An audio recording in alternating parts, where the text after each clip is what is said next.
On a recent trip to Italy, I became obsessed with gelato, and that has inspired my classic chocolate gelato recipe. And to top that off, I'm serving it in homemade ice cream cones. But let me start right off with the gelato. Intensely chocolate. And to get that deep, rich color and the intense chocolate flavor, I measure 2/3 of a cup of cocoa powder. I'll sift all my ingredients together, including 2/3 of a cup of sugar. Next, I add a little cornstarch, and this helps create a beautiful, dense, but velvety texture to the gelato. It only takes 1.5 tablespoons. And lastly, 1/2 teaspoon of fine salt. I'll just sift this through. Now for the milk, the most important ingredient. The difference between a regular ice cream and a gelato is the milk. There's no cream in gelato. I definitely recommend using whole milk, full-fat milk, and in this case, 3 cups.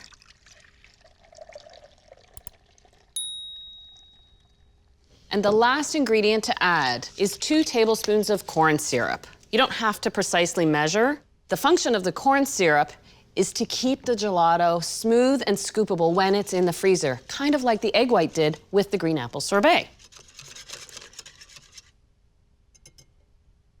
To make it easier to pour, I'm gonna pour it back into my measuring cup. And now it's time to spin some gelato.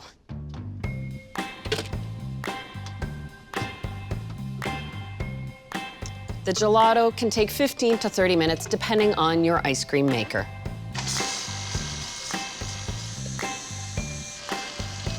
While my gelato is spinning, I'll get my eggs and flour ready for those homemade ice cream cones.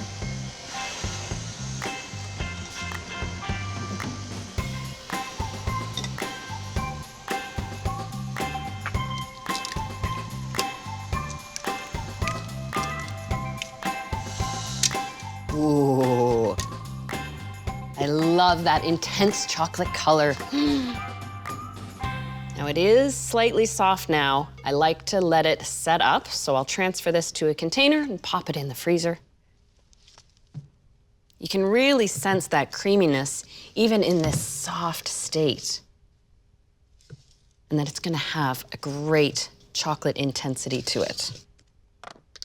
I'll pop this in the freezer, and then I can make my ice cream cones. Making ice cream cones is really rather easy. I have 4 eggs, and to that I'm going to add a cup of sugar. And what I need to do now is whip the eggs and the sugar together, making them light and frothy until they double in volume. So I'll mix these on high speed.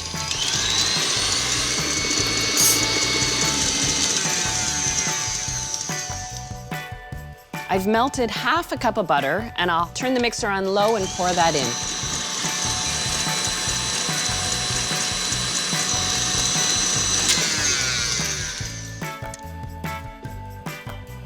For a little flavor, I'll add just 1/2 teaspoon of lemon zest and a teaspoon of vanilla.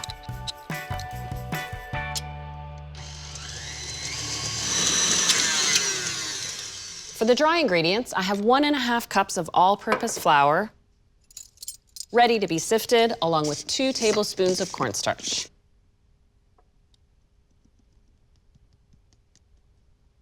Again, with the mixer on low, I'm going to add the flour. I'll let the mixer do all the work.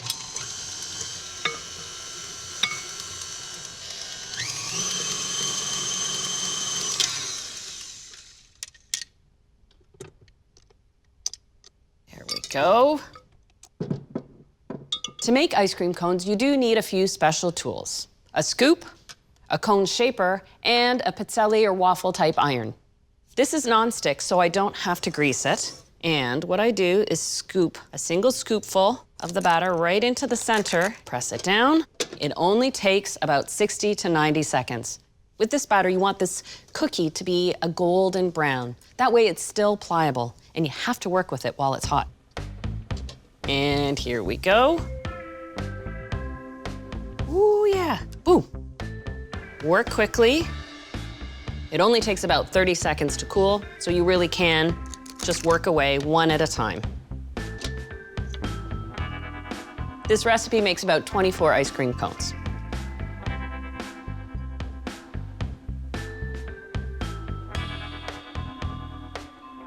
I'll just let that one sit for a minute because I can't wait any longer.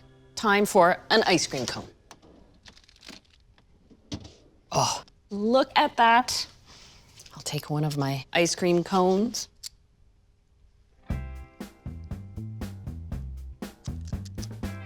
And I'll enjoy this like you do in Italy. Even if it's in the cone, you eat it with a spoon. That way it's easy to walk down the streets and take in the sights. It's creamy, but it's not overly rich. That's the difference, the milk versus the cream.